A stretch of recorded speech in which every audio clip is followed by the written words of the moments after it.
करीब 4 साल, हजारों जाने, तबाही, बर्बादी और अनगिनत सवाल। लेकिन अब रूस यूक्रेन युद्ध को खत्म करने की दिशा में सबसे बड़ा और अहम संकेत सामने आया है। अमेरिका ने पहली बार खुलकर यूक्रेन को शांति समझौते के तहत सुरक्षा गारंटी देने पर सहमति जता दी है। बर्लिन में हुई हाई लेवल बातचीत के बाद व्हाइट हाउस से ऐसा बयान आया है जिसने पूरी दुनिया का ध्यान खींच लिया है। जर्मनी की राजधानी बर्लिन, जहां बंद कमरों में चली घंटों लंबी कूटनीतिक मैराथन बैठक, एक टेबल पर बैठे यूक्रेन के राष्ट्रपति वोलोदिमीर जेलेंस्की, अमेरिका के दूत, यूरोप और नाटो के बड़े नेता। मकसद एक ही, 4 साल से जारी इस युद्ध को किसी ठोस नतीजे तक पहुंचाना। बैठक के बाद अमेरिकी राष्ट्रपति डोनाल्ड ट्रंप का बड़ा बयान सामने आया है। व्हाइट हाउस में मीडिया से बातचीत करते हुए ट्रंप ने कहा, हम इसे पूरा करने जा रहे हैं। यूक्रेन और रूस के बीच 4 साल से जारी युद्ध को खत्म करने के लिए शांति समझौता पहले से ज्यादा करीब है। हम बहुत सारी जानें बचाना चाहते हैं। हम करीब पहुंच रहे हैं और हमें यूरोपीय नेताओं से जबरदस्त समर्थन मिल रहा है जो चाहते हैं कि ये युद्ध खत्म हो।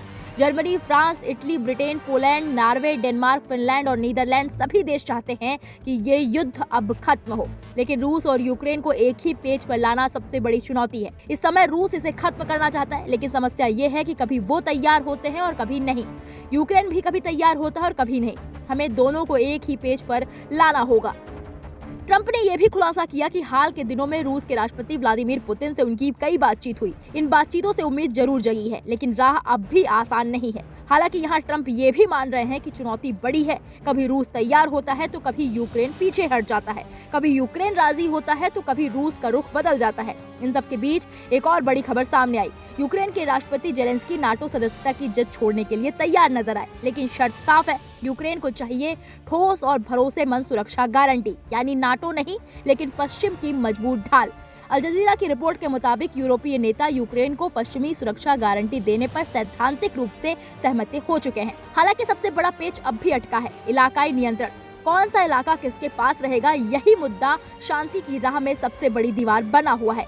कूटनीति अपनी जगह, लेकिन जंग का मैदान अब भी शांत नहीं हुआ है। यूक्रेन का दावा है कि रूस ने रात भर में 153 ड्रोन दागे, जिनमें से 17 अपने लक्ष्य तक पहुंचे।